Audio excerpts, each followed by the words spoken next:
Good morning, friends. I hope you guys are doing well this morning. I have something sitting in front of me for us to touch and to feel and to play with and to think about this morning. Now, I know you don't have this exact bucket sitting right in front of you, but this should be something that you have easy access to most days. This is water. I have this cup that I keep filling up with the water and pouring it back out. I like to stick my hands and cup the water and watch it drip back into the bucket. It's quite cold, actually. But I have this big bucket of water, and it's fun to think about it and to touch it and to play with it. It's so interesting to think about water.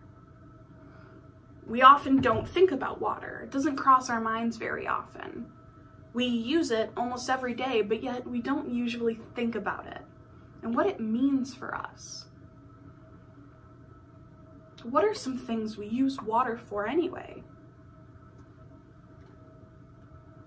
Well, of course, we use it to drink. We need to drink water because it keeps us happy and healthy. We often use water in baking or in cooking. It helps to bake and cook different food items. We also use it for bathing. Not only does it keep the inside of us happy and healthy when we drink it, it also keeps us clean when we wash our bodies.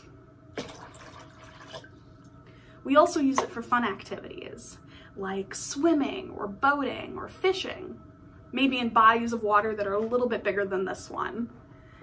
But it connects us to nature. God created these big bodies of water that are home to entire ecosystems. Ecosystems are the area in which other creatures live.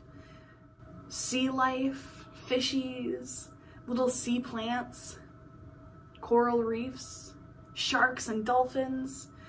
Their home is the water.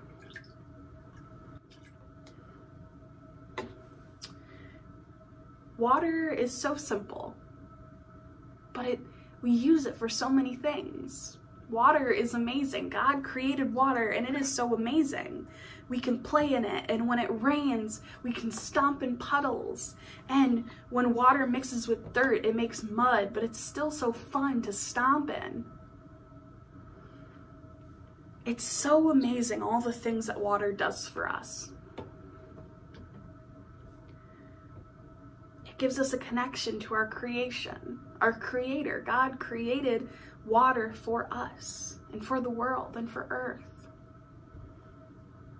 Now, I have a story today from our Bible that I'm going to tell you, and it has a lot to do with water. Now, coming out of Christmas, we often think about Jesus as a baby, right? We think of Jesus as the infant that was born in a manger. But now I want to think about as Jesus, as not a baby anymore, but that baby is all grown up into a grown-up now. And I want us to think about Jesus as a grown-up, because that's what the story is going to focus on. So Jesus as a grown-up is going to do something that involves water, and it's pretty important. So let's go ahead and read that and see that somehow water plays a really important role in our story today. Let's check it out. While Jesus was living in Galilee, his cousin John the Baptist was preaching out in the country of Judea.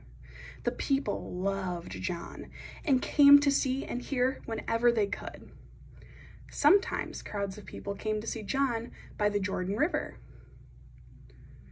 When the crowds came, John would tell them, "Change what needs changing in your life. God's kingdom is here." The people would promise to change their lives, and then John would baptize them to show that they were a new person in God's eyes. "I baptize you on the outside with plain old water from the Jordan River, but this is nothing compared to what and who is coming," John would exclaim. "The one who is coming will baptize you with God's own Spirit. With God's Spirit, you will be changed from the inside out." While John was saying this, Jesus appeared. He asked John to baptize him, but John wasn't so sure. "What? Me baptize you? I think it should be the other way around," John said. But Jesus insisted, "Do it, John. God does amazing things in baptism." So John did what Jesus asked and baptized him. All the way under the water in the Jordan River, Jesus went. When he splashed up out of the river, Jesus saw the skies open, and he saw God's Spirit. It looked like a dove gracefully floating down to land on him. There was a voice too. The voice said, "This is my son. He has been chosen and marked by my love.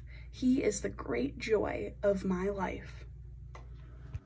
Have you ever seen the skies break open or hear a big booming voice from heaven? I haven't.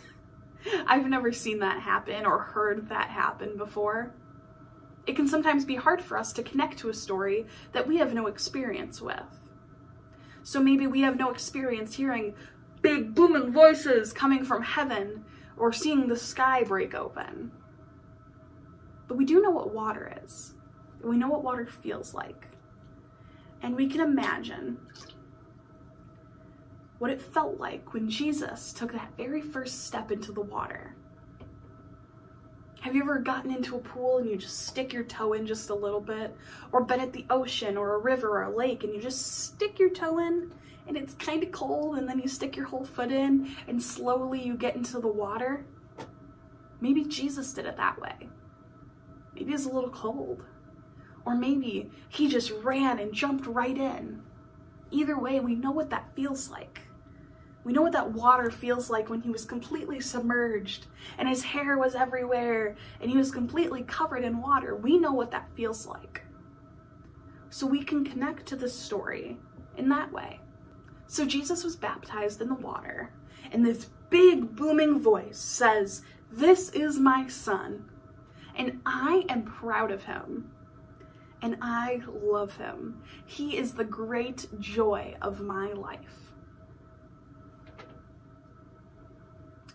The great joy of my life. How are you a great joy in God's life? How are you a great joy in other people's lives? How can we be a great joy in everyone's life? We can be compassionate. People are hurting right now, and we can show love to the people who are hurting. Even when times are chaotic, we can show love as much as we can. We can take time for ourselves. We have to take time for ourselves in order to help others. Next time you go swimming or take a drink of water or stomp in a puddle or see the rain, remember the great joy that Jesus brings to the earth and the great love that God has for us to create something so amazing, and how we can be a great joy in other people's lives. Will you pray with me? Dear God, help us to be a great joy in others' lives. Amen. Thank you guys for joining me this morning. I encourage you that when you go get a glass of water for your lunch or dinner today, that you think about how you can be a great joy in other people's lives. See you guys soon.